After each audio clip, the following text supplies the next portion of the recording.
10억짜리 집이 창피하다는 너한테는 내 돈 10원도 아까워. 너 같은 며느리는 나도 필요 없다. 제가 며느리 앞에서 그렇게 말했을 때 예식장 안은 정말 쥐 죽은 듯 조용해졌습니다. 신랑 측 하객들은 무슨 일인가 싶어 서로 눈치만 보고 있었고 신부 측 사람들은 당황한 기색이 역력했죠. 소연이는 처음엔 제가 농담하는 줄 알았나 봅니다. 웨딩드레스 치마를 두 손으로 움켜쥐고는 어머님, 이게 무슨 하다가 말을 못 잇더라고요. 엄마, 내 아들 태진이가 제 앞으로 달려와 바지 끝자락을 붙잡았습니다. 30여 년 살면서 저렇게 다급한 표정을 본 건 처음이었어요. 엄마, 갑자기 왜 그러세요? 오늘 결혼식이잖아요. 턱시도를 말끔히 차려 입었는데 얼굴만은 어린아이처럼 울상이었어요. 하지만 저는 더 이상 물러설 수 없었습니다. 너 그러게 내가 상견례 끝나고 잘 생각해 보라고 했잖아. 엄마, 제발 진정 좀 해요. 사람들이 다 쳐다보잖아요. 너랑 나를 호구로 보는 저런 집안 식구가 대체 뭐가 좋아? 제가 목소리를 높이자 태진이가 고개를 푹 숙였어요. 너 뭐에 홀렸어? 엄마, 저도 몰랐어요. 소연이가 그런 생각을 하고 있는 줄. 몰랐다고. 자랑이야? 엄마가 너한테 뭐라고 했어? 사랑하지 않는 사람과 결혼하지 말라고 했잖아. 하지만 저는 소연이를. 소연이를 뭐 사랑해? 너를 무시하는 사람을 사랑한다고. 이놈아, 정신 머리 좀 차려? 식장 뒤편에서 웨딩 플래너가 어쩔 줄 몰라 하며 다가왔습니다. 어머니, 하객분들이 계시니까 잠깐 대기실에서 이야기를. 아니에요. 여기서 끝내는 게 맞습니다. 저는 단호하게 고개를 저었습니다. 어머님 지금 결혼 시작해야 되는데 왜 이러세요? 정말 남의 인생 망치려고 작정하셨어요? 소연이 어머니의 얼굴이 붉어졌습니다. 아마 체면이 말이 아니었겠죠. 친정 하객들 앞에서 이런 일이 벌어진 것도 모자라 예비 사돈이 미리 파온 서류까지 준비해뒀다는 게 알려진 거니까요. 하지만 저는 예상했던 반응이었습니다. 어제 밤부터 이런 상황이 올 수도 있다고 생각하고 있었거든요. 신부 대기실에서 들은 그 말들이 머릿속에서 계속 맴돌았으니까요. 제가 30년 동안 새벽 4시에 일어나 시장 골목을 쓸고 밤 10시까지 식당에서 설거지를 하며 모은 그 돈으로 산 집이 예비 며느리 눈에는 그저 고시촌 월세 방 같았나 봅니다. 이 오만 아내가 나를 얼마나 우습게 보고 있는지 적나라하게 드러났기 때문이었습니다. 요즘 전세금만 해도 억 단위니까 태진이 월급으로는 감당하기 어려울 거란 걸 알고 있었거든요. 그래서 더 열심히 모았습니다. 태진이 혼자서는 어려운 금액이라는 걸 누구보다 잘 알고 있었으니까요. 마침내 통장 잔고가 10억을 넘었을 때 저는 부천에 있는 새 아파트를 계약했습니다. 40평짜리 깨끗한 집이었어요. 남향이라 햇살도 잘 들고 신혼집으로도 충분히 넓었죠. 그 집을 보러 갔을 때 저는 한참을 서 있었습니다. 거실 창문으로 쏟아지는 따스한 햇살을 바라보며 30년 전 반지하 셋방에서 습기에 젖은 벽을 바라보던 그 시절이 떠올랐어요. 부동산 중개사가 어머니 결정하셨어요 하고 물어봤을 때 저는 주저없이 고개를 끄덕였습니다. 30년 동안 모은 돈이 한순간에 집 한 채로 바뀌는 거니까요. 하지만 후회는 없었습니다. 오히려 가슴이 뿌듯했어요. 아직 태진이에게는 말하지 않았습니다. 언젠가 좋은 사람 만나서 결혼하겠다고 할 때 그때 깜짝 선물로 주려고 했거든요. 제 아들이 얼마나 기뻐할지 상상만 해도 행복했어요. 태진이가 대학을 졸업하고 취업을 하면서부터 제 마음 한편에는 새로운 걱정이 생겼습니다. 바로 결혼 문제였어요. 다른 또래 아이들은 하나둘 연애도 하고 결혼도 하는데 우리 태진이는 그런 소식이 통 없었거든요. 엄마, 저 아직 일에 집중하고 싶어요. 가끔 제가 넌지시 결혼 이야기를 꺼내면 태진이는 항상 그렇게 말했습니다. 회사에서 인정받아야 하고 경력을 쌓아야 한다면서 연애는 늘 뒷전이었죠. 물론 아들이 성실하게 일하는 모습이 대견하긴 했지만 한편으로는 초조함이 밀려왔어요. 30이 넘어서도 마찬가지였습니다. 몇 번 소개팅 자리를 마련해 줘도 지금은 아니야라며 번번이 거절했어요. 좋은 사람을 만나도 아직은 시기가 아닌 것 같다며 인연을 놓치더라고요. 30 중반에 접어들자 저는 정말 애가 탔습니다. 저러다가 홍기를 놓치면 어쩌나. 매일 밤 그 생각만 하면 잠이 오지 않았어요. 다른 집 아들들은 벌써 손주까지 낳아서 할머니 소리를 듣고 있는데 우리 태진이는 언제쯤 짝을 만날까 싶어서 말이에요. 그렇게 시작된 만남이 몇 달 계속되더니 태진이가 정식으로 사귀고 있다고 말했어요. 그리고 어느 날 저녁 드디어 그 아이를 집에 데려오겠다고 했습니다. 엄마, 이번 주말에 소연이 데려와도 될까요? 그래, 당연하지. 엄마가 맛있는 거 해놓을게. 저는 일주일 내내 무엇을 준비할지 고민했어요. 첫인상이 중요하니까 정성스럽게 차려야겠다 싶어서 말이에요. 재료도 평소보다 좋은 걸로 사고 집안 청소도 구석구석 했습니다. 드디어 그날이 왔습니다. 태진이가 소연이라는 아이와 함께 집에 들어왔을 때 저는 살짝 놀랐어요. 생각보다 화려한 차림새였거든요. 브랜드 가방에 예쁜 원피스, 깔끔하게 한 메이크업까지. 우리 태진이와는 좀 다른 분위기였어요. 안녕하세요, 어머님. 처음 뵙겠습니다. 소연이는 밝게 인사했습니다. 목소리도 예쁘고 예의도 바른 것 같았어요. 어서 와, 많이 기다렸어. 앉아요. 와, 집이 정말 아늑하네요. 소연이가 거실을 둘러보며 말했습니다. 칭찬하는 것 같았는데 왜인지 그 말투에서 묘한 기운이 느껴졌어요. 아늑하다는 표현이 생각보다 작다는 뜻처럼 들렸거든요. 식사를 하면서도 그런 느낌은 계속되었습니다. 소연이는 정중하게 대답하고 웃기도 했지만 어딘가 겉도는 듯한 모습이었어요. 어머님 음식이 솜씨가 좋으시네요. 엄마가 해주신 음식 정말 맛있다고 하네요. 태진이가 자랑스럽게 말했지만 소연이는 그저 미소만 지었어요. 진짜 맛있다고 생각하는 건지 의문이 들었습니다. 그날 밤 소연이가 간 후 저는 태진이에게 물어봤어요. 엄마 소연이 어떤 것 같아요? 그냥 아직 잘 모르겠네. 근데 참 예쁘긴 하더라. 네가 좋으면 엄마도 좋은 거지 뭐. 엄마, 솔직히 저한테는 소연이가 좀 과분한 것 같아요.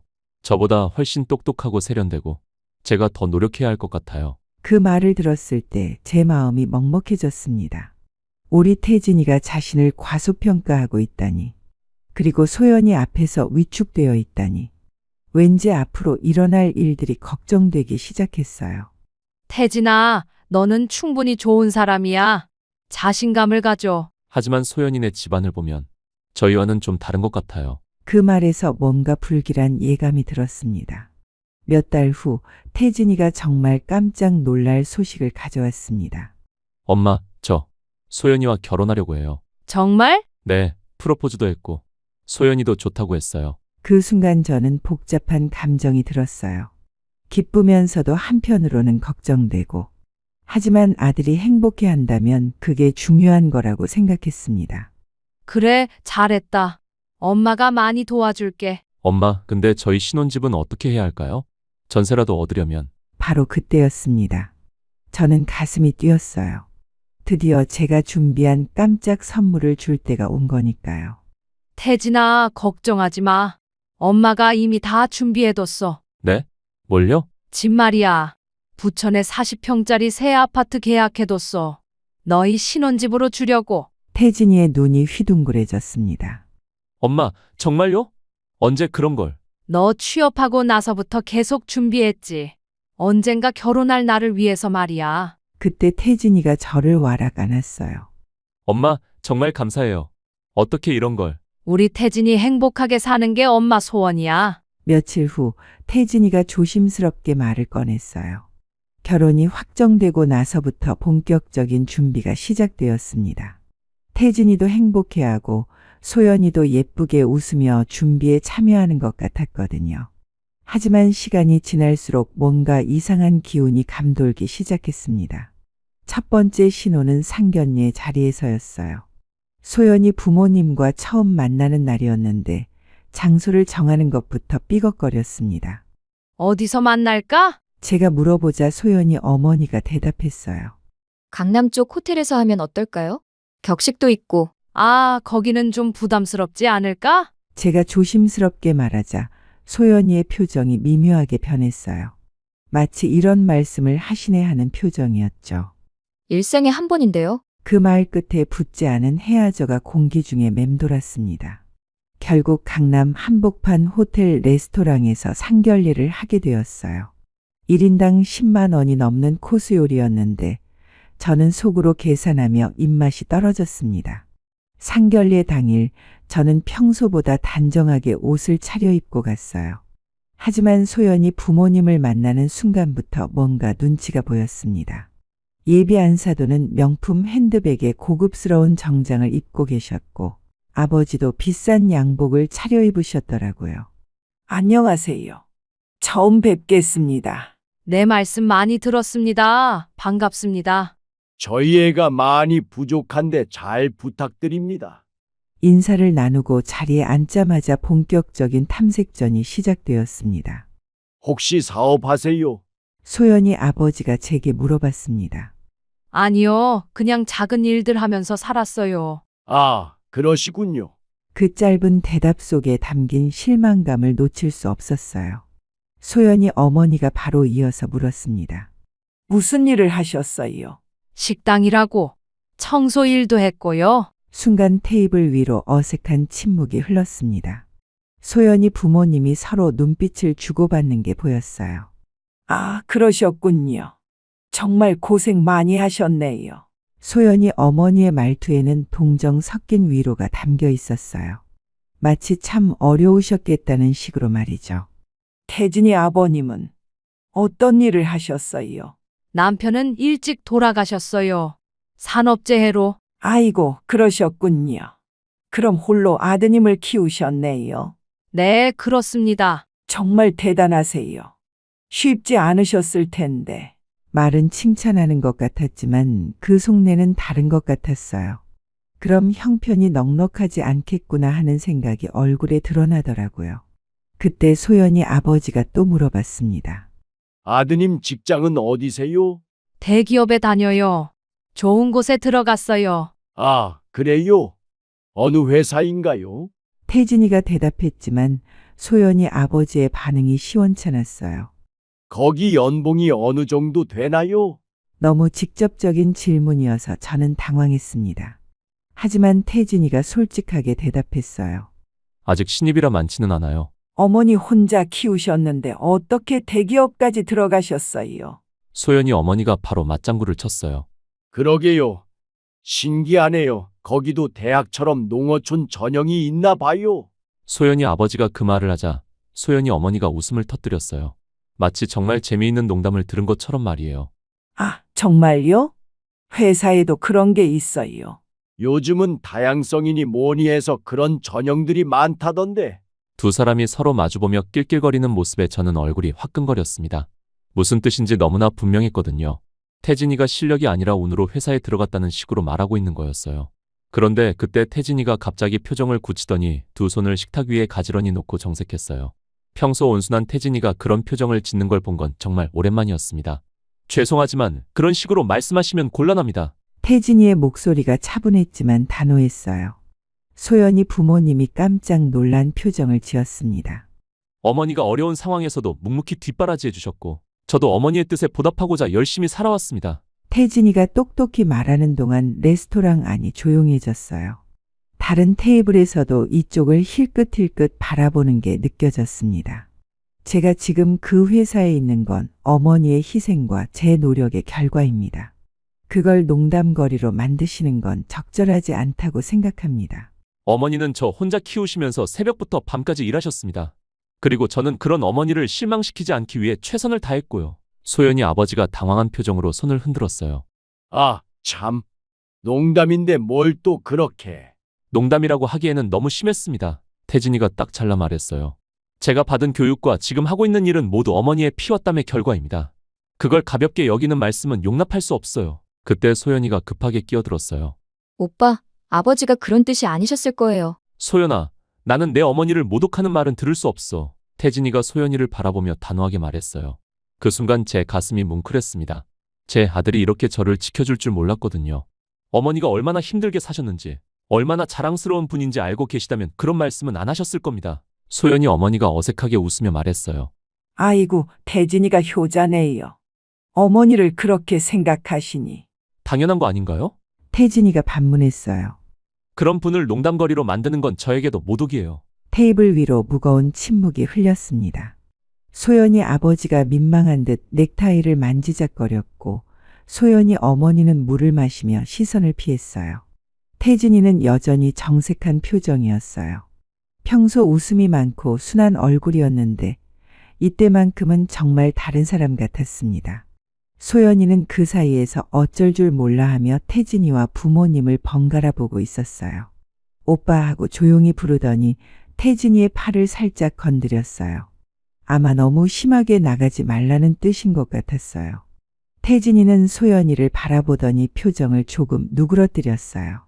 하지만 여전히 단호한 모습은 변하지 않았습니다. 죄송합니다. 너무 직설적으로 말한 것 같네요. 태진이가 일단 사과는 했지만 진심으로 미안해하는 것 같지는 않았어요. 하지만 제가 드린 말씀은 진심입니다. 저에게 어머니는 정말 소중한 분이거든요. 웨이터가 그때 물을 따라주러 왔는데 테이블 분위기가 어색한 걸 눈치챘는지 얼른 물만 따르고 사라졌어요. 소연이 아버지가 넥타이를 다시 매만지며 헛기침을 했어요. 그럼 다른 얘기를 해볼까요? 신혼집은 어떻게 마련하셨어요? 어머니께서 부천의 새 아파트로 준비해 주셨어요. 부천이요? 소연이 어머니의 목소리 톤이 확 달라졌어요. 네, 40평 새 아파트예요. 정말 좋은 곳이에요. 태진이가 자랑스럽게 말했지만 소연이 부모님의 표정은 별로였어요. 서울권이면 더 좋았을 텐데. 부천은 좀 멀지 않아요. 교통이 나쁘지 않아요. 지하철로. 아, 지하철로요. 소연이 아버지가 코웃음을 쳤어요. 마치 차도 없나 보네 하는 표정이었죠. 요즘 신혼부부들은 다 서울권 안에서 시작하던데. 부천도 나쁘지 않죠. 집값이 저렴하니까. 그 말을 들었을 때 정말 기분이 나빴어요. 제가 10억을 들여 산 집을 저렴한 곳이라고 하다니요. 어머니가 정말 좋은 집으로 준비해 주셨어요. 걱정하지 않으셔도 될 것 같아요. 태진이가 변명하듯 말했지만 분위기는 이미 어색해져 있었어요. 코스 요리가 나오는 동안에도 계속 그런 식이었습니다. 혹시 차는 있으세요? 아직 없어요. 필요하면 사려고 하는데. 요즘은 신혼부부가 차 없으면 불편하죠. 무슨 차 타세요? 태진이가 물어보자 소연이 아버지가 자랑스럽게 대답했어요. 벤츠 타요. 회사 차지만. 그러면서 제게 물어봤어요. 우리 사돈은 차 없으세요? 네요, 없어요. 아, 그럼 오늘 어떻게 오셨어요? 지하철 타고 왔어요. 순간 소연이 어머니가 놀란 표정을 지었어요. 아이고, 지하철로요. 택시라도 타시지. 그 말투에서 우리 사돈이 이 정도구나 하는 생각이 느껴졌어요. 요즘 신혼집 가전제품도 다 최신형으로 해야 하는데 예산이 좀 빠듯하시죠? 소연이 어머니가 또 한 방 먹였어요. 무슨 말인지 알겠더라고요. 더 돈을 쓰라는 소리였어요. 충분히 준비했다고 생각하는데요. 제가 단호하게 말하자 소연이 어머니가 씁쓸하게 웃었어요. 아, 그러시군요. 소연이도 친구들 집 보면서 부러워하던데. 그 말 한마디에 담긴 뜻을 모를 리 없었어요. 제가 준비한 게 요즘 기준에 못 미친다는 거였죠. 혹시 예식장은 어디로 정하셨어요? 부천 쪽으로 알아보고 있어요. 부천이요? 하객들이 오기 불편하지 않을까요? 강남 쪽이 접근성이 좋은데. 또 강남 얘기였어요. 모든 대화가 결국 강남으로 귀결되더라고요. 소연이 친구들도 다 강남권에서 결혼식 올리거든요. 교통도 편하고 하니까. 그때 소연이 아버지가 또 신경 긁는 소리를 했어요. 저 혹시 나 해서 하는 말인데요. 뭔가 불길한 예감이 들었어요. 우리 사위 될 사람이 이제 나이도 많고 하니까 혹시 전에 이혼을 했거나 애가 있는 건 아니죠? 그 말을 듣는 순간 제 혈압이 확 올라가는 게 느껴졌어요. 나이가 나이인지라 요즘 세상에 그런 일이 많다고 하니까요. 저는 화가 나서 목소리가 떨렸어요. 그런 게 있으면 진작 말씀을 드렸겠죠. 그렇긴 하지만 아니면 뭐 지금이라도 증명서 떼올까요? 혼인증명서, 가족관계증명서 다 떼어다 드릴까요? 아, 그럴 필요까지야. 그냥 확인차 물어본 거예요. 제가 쏘아붙이자 소연이 아버지가 손을 흔들었어요. 아니에요, 여보. 사돈 그럼 감사하죠. 소연이 어머니가 맞장구를 쳤어요. 요즘 세상이 워낙 흉흉하고 하니까 조심스럽잖아요. 조심스럽다고요? 제가 되물었지만 소연이 어머니는 계속했어요. 그리고 요즘엔 결혼 전에 예비부부 검사라고 정력 검사도 많이 한다고 하네요. 그 순간 저는 귀를 의심했어요. 저희 딸은 이미 했으니까 사위도 했으면 하는데. 태진이의 얼굴이 새빨개졌어요. 저도 너무 어이가 없어서 할 말을 잃었고요. 어머님, 그건. 태진이가 당황해서 말을 더듬었어요. 소연이는 얼굴을 손으로 가리고 엄마 하고 속삭였지만 소연이 어머니는 태연했어요. 뭐 창피할 것도 없잖아요. 요즘은 다 하는 거라던데. 소연아, 넌 가만히 있어. 엄마가 시키는 대로 해. 소연이 어머니가 딸을 향해 단호하게 말했어요. 너 나중에 가서 후회하지 말고. 요즘은 다 그렇게 해서 서로 확인받고 결혼하는 게 나중에 뒷말 안 나오고 좋은 거야. 어머님도 그렇게 생각하시죠? 요즘 세상에 서로 확인하고 결혼하는 게 당연한 거 아닌가요? 소연이도 산부인과에서 다 검사받았어요. 이때 소연이가 정말 창피한 듯 고개를 푹 숙였어요. 엄마, 그런 얘기를 여기서 하지 마세요. 왜? 뭐 잘못된 거라도 있어? 어차피 결혼하면 알게 될 일인데 미리 확인하는 게 서로에게 좋잖아요. 상견례가 끝날 때까지 그런 식이었습니다. 마치 제가 준비한 모든 게 부족하다는 걸 돌려서 말하는 것 같았어요. 집에 돌아오는 지하철 안에서 저는 정말 우울했습니다. 그날 밤 태진이가 조심스럽게 말을 꺼냈어요. 엄마, 소연이 부모님이 좀 까다로우시긴 한데. 까다롭다니요. 저는 그냥 무례하다고 느꼈는데 말이에요. 제가 목소리를 높이자 태진이가 놀란 표정을 지었어요. 엄마가 뭘 잘못했는데 저런 식으로 말하는 거야? 지하철 타고 왔다고 놀라고 차 없다고 혀를 차고 지하철 타면 안 되는 세상이야? 저는 정말 화가 났어요. 태진아, 엄마는 지금 이 결혼이 맞는지 모르겠다. 내가 행복하면 그만이라고 생각했는데 오늘 보니까 그게 아니더라. 저는 소파에 앉아서 태진이를 바라봤어요. 태진이가 아무 말도 못했어요. 태진아, 엄마 말 잘 들어봐. 저는 천천히 말했어요. 결혼은 두 집안이 만나는 거야. 서로 존중하고 인정해야 하는 거지. 한쪽이 다른 쪽을 깔보면서 시작하는 게 아니야. 엄마, 오늘 그 사람들 태도 보니까 우리는 그냥 소연이 조건 맞춰주는 들러리 정도로 생각하는 것 같아. 그런 게 아닐 거예요. 아니야, 태진아. 분명히 그래. 엄마가 준비한 것들이 다 부족하다는 식으로 말하고 더 돈을 쓰라는 식으로 은근히 압박하고. 이게 정상이야? 하지만 소연이는 어리잖아요. 어린 게 벼슬이야. 어리면 빈손으로 와도 된다 이거야? 저는 태진이의 손을 잡았어요. 엄마가 아무리 돈을 많이 써도 저 사람들 눈에는 절대 만족스럽지 않을 거야. 계속 더 요구할 거고 너는 계속 눈치 볼 거야. 태진아, 진짜 사랑하는 사람이라면 함부로 대하지 않아. 내가 소중하게 생각하는 사람을 소중하게 생각해 주는 게 당연한 거야. 그 말을 하고 나니까 태진이가 뭔가 생각하는 표정이었어요. 그럼 어떻게 해야 해요? 그건 내가 정해야 해. 엄마는 내 결정을 존중할 거야. 하지만 저는 잠깐 말을 멈췄어요. 엄마를 무시하는 사람들과는 가족이 되고 싶지 않아. 그리고 너도 그런 대접받으면서 살았으면 좋겠지 않아. 태진이가 한참 동안 생각하더니 말했어요. 엄마, 제가 다시 한번 생각해 볼게요. 그래, 천천히 생각해봐. 급할 것 없어. 그날 밤 저는 잠이 잘 오지 않았어요. 앞으로 아들이 결혼하게 되면 이런저런 걱정들이 머릿속을 맴돌았습니다. 며칠 후 태진이가 집에 들어왔어요. 뭔가 고민을 많이 한 것 같았습니다. 엄마, 소연이랑 진지하게 이야기해 봤어요. 그래? 어떻게 됐어? 소연이가 울면서 사과했어요.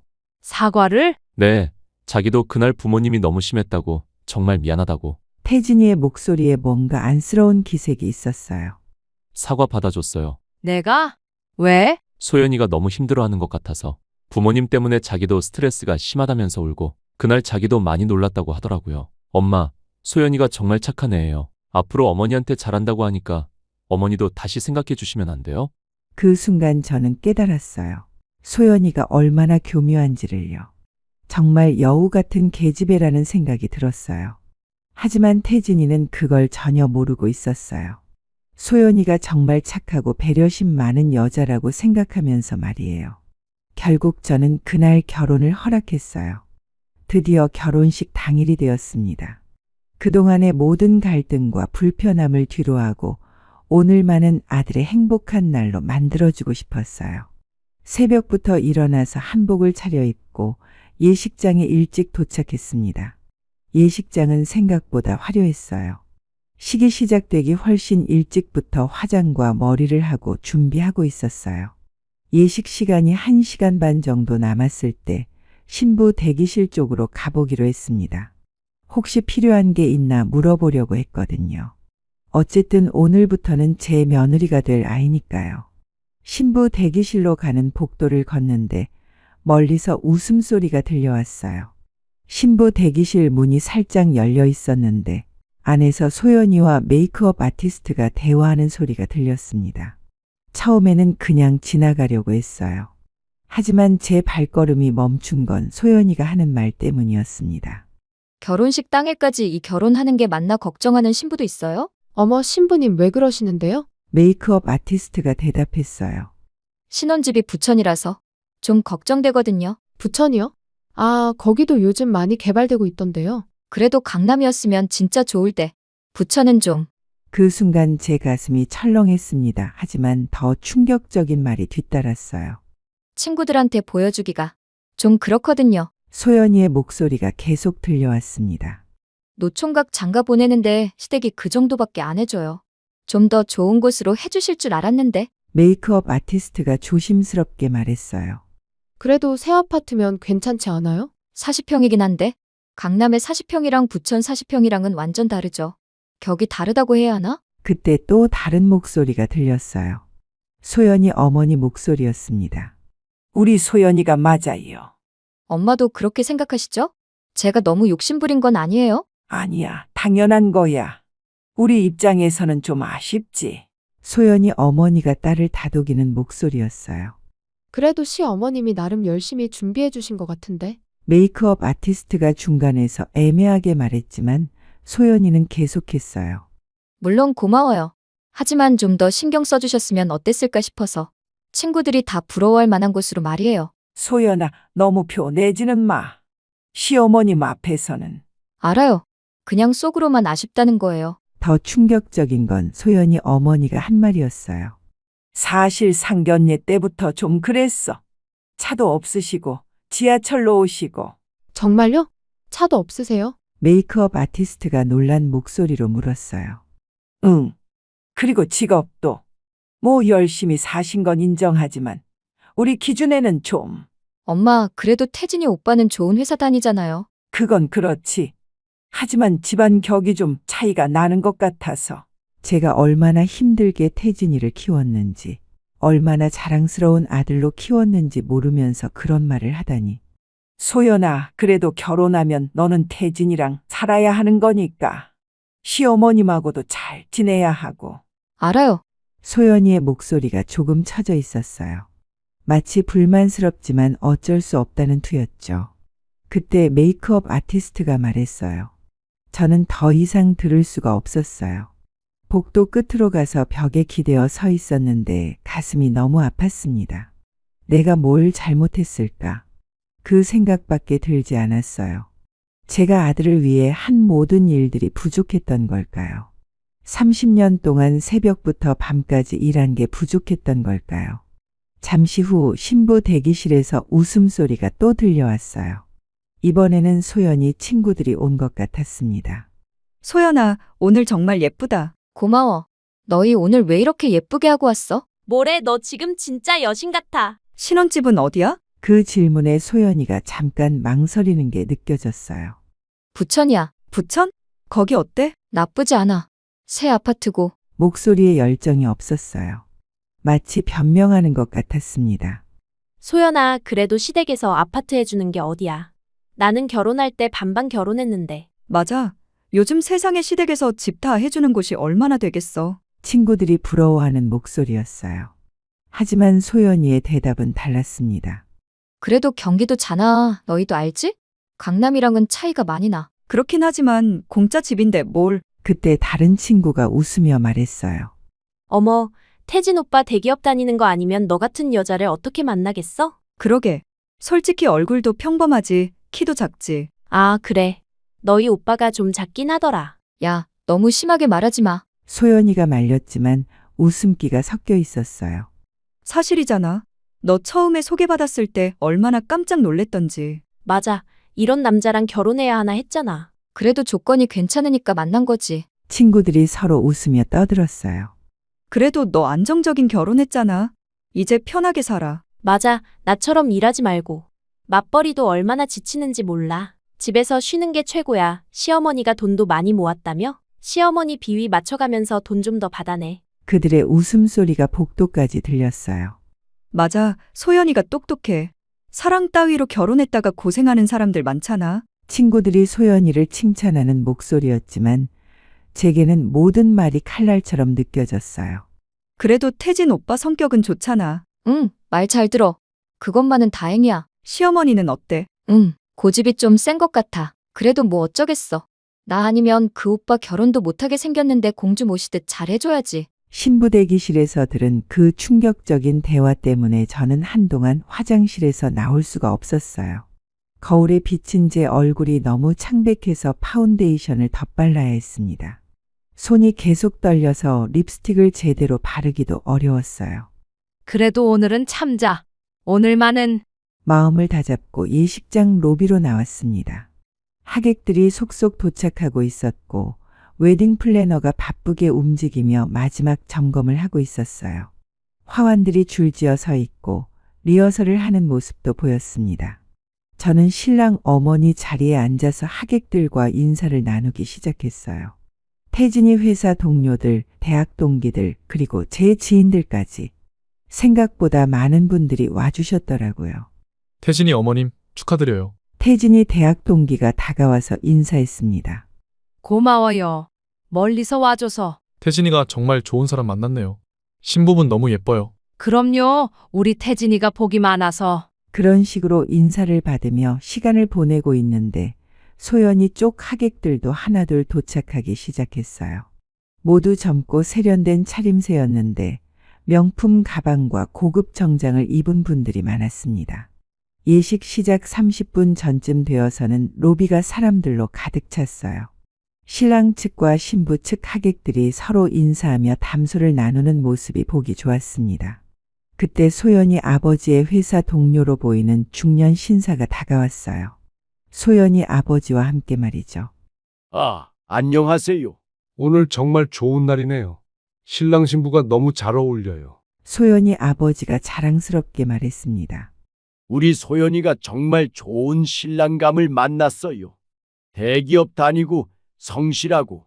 신혼집도 잘 마련해 주셨다면서요. 그 동료분이 물어봤을 때 저는 가슴이 조금 뿌듯했어요.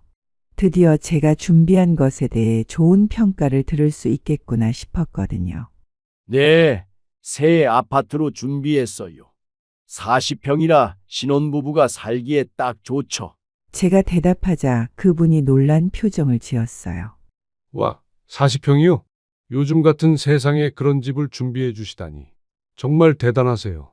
다른 하객분도 거들어 주셨어요. 저는 그제야 마음이 조금 놓였습니다.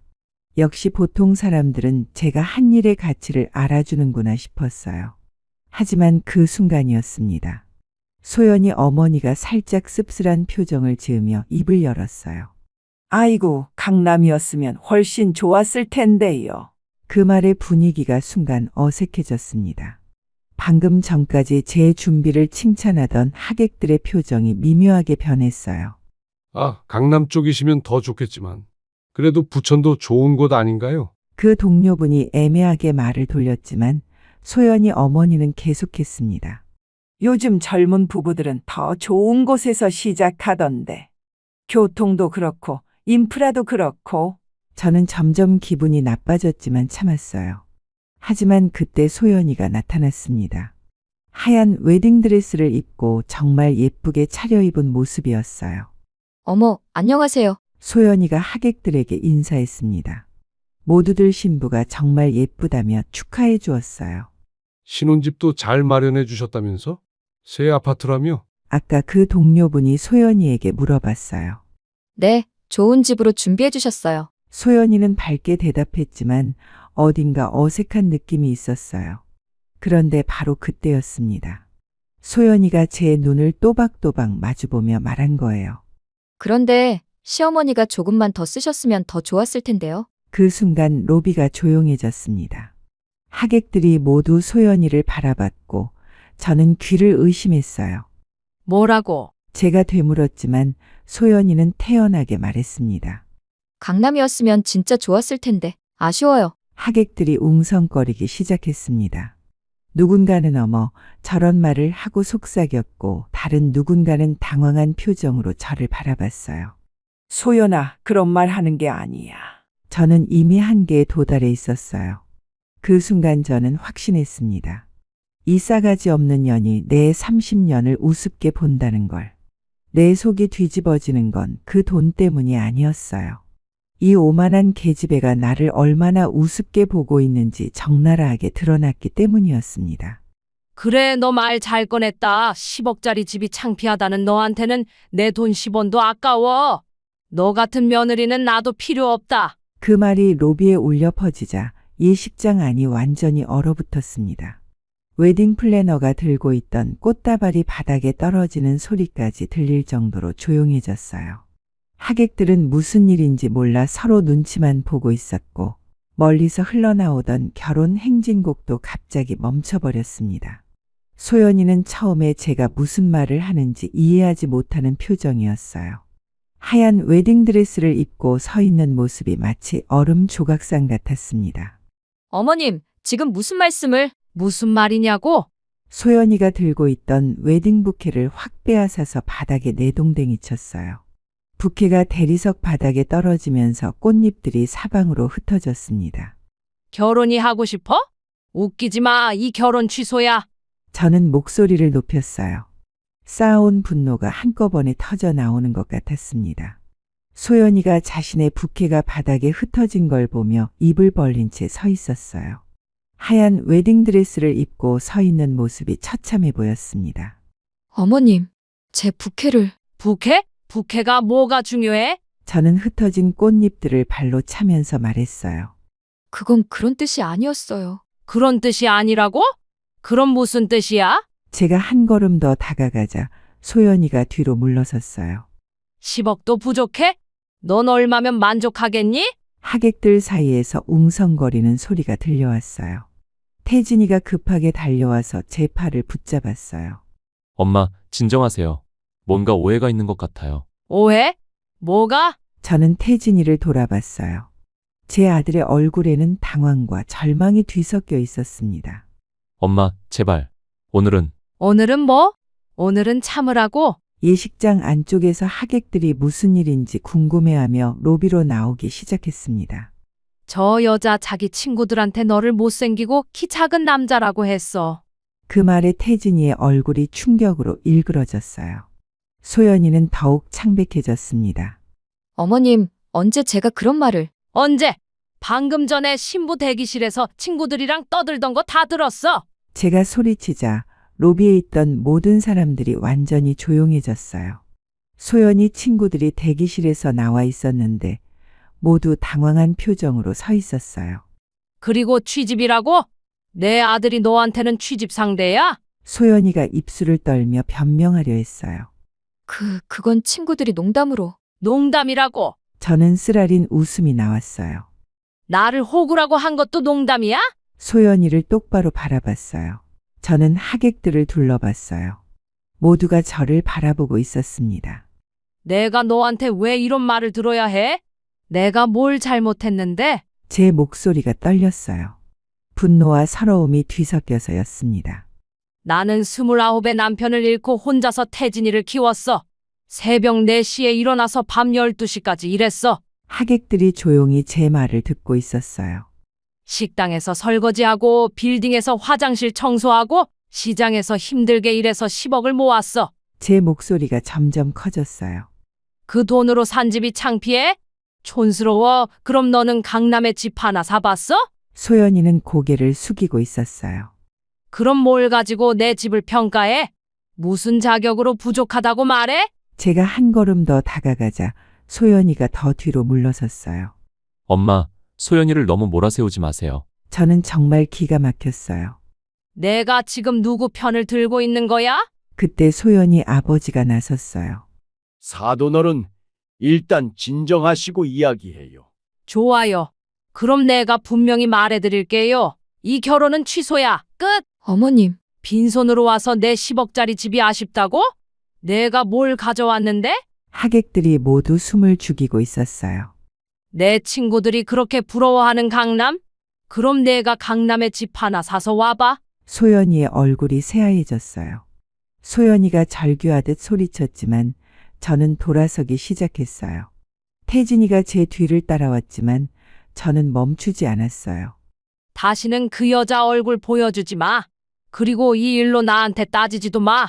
예식장 문을 나서면서 저는 마지막으로 말했어요. 빈손으로 와서 10억이 아쉽다는 며느리는 나도 필요 없어. 그렇게 저는 아들의 결혼식장을 박차고 나왔습니다. 뒤에서 들려오는 소란스러운 소리들을 뒤로 한 채 말이에요. 소연이는 하얀 웨딩드레스 치마를 두 손으로 움켜쥐고는 로비를 가로질러 달렸어요. 베일이 바람에 날리고 구두 소리가 대리석 바닥에 울렸습니다. 소연아? 소연이 어머니가 딸을 부르며 뒤쫓았지만 소연이는 이미 예식장 문 밖으로 사라져버렸어요. 하얀 드레스 자락이 마지막으로 문틈으로 사라지는 게 보였습니다. 로비에 남은 사람들은 모두 어리둥절한 표정으로 서 있었어요. 신랑 측 하객들은 무슨 일인지 몰라 서로 눈치만 보고 있었고 신부 측 하객들은 당황해서 웅성거리기 시작했습니다. 이게 무슨 일이야? 결혼식이 취소된 거야? 신부가 왜 갑자기? 하객들의 목소리가 로비에 가득 찼어요. 어떤 이는 휴대폰을 꺼내 사진을 찍으려 하고 어떤 이는 급하게 전화를 걸기 시작했습니다. 태진이는 그 자리에 멍하니 서 있었어요. 신랑 턱시도를 말끔히 차려입고 있었지만 얼굴은 완전히 넋이 나간 상태였습니다. 웨딩 플래너가 급하게 달려와서 상황을 파악하려 했어요. 도대체 무슨 일이 일어난 건가요? 예식 시작 시간인데. 하지만 아무도 제대로 된 대답을 해주지 못했어요.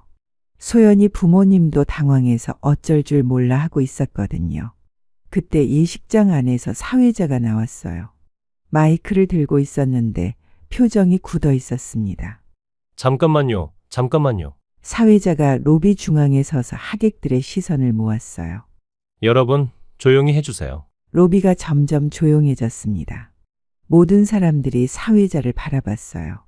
사회자는 잠깐 망설이더니 마이크에 대고 말하기 시작했어요. 귀한 시간 내어 와주신 내빈 여러분께 알립니다. 오늘 결혼식은 사회자가 말을 잠깐 멈췄어요. 이런 상황을 처음 겪는 것 같았습니다.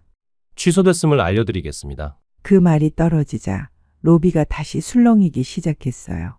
취소라고? 정말 취소된 거야? 이런 일이 있을 수 있나? 하객들이 서로 이야기하기 시작했어요. 어떤 이는 놀란 표정으로, 어떤 이는 당황한 표정으로 반응했습니다. 축의금은 어떻게 되는 거야? 축의금을 내주신 분들께는 모두 반환해드리겠습니다. 접수 데스크에서 확인해 주시기 바랍니다. 식사는 어떻게 돼요? 누군가가 큰 소리로 물어봤어요. 식사도 준비되어 있으니 원하시는 분들은 하실 수 있습니다. 하지만 사회자가 말을 흐렸어요. 이런 상황에서 결혼식 피로연을 하는 게 맞는지 확신이 없는 것 같았습니다. 태진이가 그제야 정신을 차린 듯 앞으로 나섰어요. 죄송합니다, 여러분. 태진이의 목소리가 떨리고 있었어요. 제 개인적인 사정으로 이런 일이 벌어져서 정말 죄송합니다. 하객들이 태진이를 바라봤어요. 어떤 이는 동정 어린 시선으로, 어떤 이는 호기심 어린 눈으로 말이에요. 축의금을 내주신 분들께는 정말 죄송하고 멀리서 와주신 분들께도 죄송합니다. 태진이가 고개를 숙여 인사했어요. 그때 태진이 회사 상사로 보이는 분이 다가왔어요. 한편 소연이 친구들은 서로 모여서 수군거리고 있었어요. 소연이 어디 갔을까? 드레스 입고 밖으로 나갔는데 따라가 봐야 하는 거 아니야. 그들도 이런 상황을 처음 겪는 것 같았어요. 여보, 소연이한테 연락 안 돼? 소연이 어머니가 걱정스러운 목소리로 물어봤어요. 안 받아. 어디 간 건지. 로비의 분위기는 점점 어수선해졌어요. 하객들 중 일부는 서둘러 돌아가기 시작했고, 일부는 여전히 남아서 상황을 지켜보고 있었습니다. 웨딩 플래너가 직원들과 함께 정리 작업을 시작했어요. 화환들을 치우고 접수 데스크를 정리하고 1시간 전만 해도 축제 분위기였던 로비가 순식간에 쓸쓸해졌습니다. 저는 이미 예식장을 떠나 택시를 타고 집으로 향하고 있었어요. 창밖으로 지나가는 풍경을 보며 방금 전 일어난 일들이 꿈인 것 같았습니다. 하지만 후회는 없었어요. 오히려 속이 시원했습니다.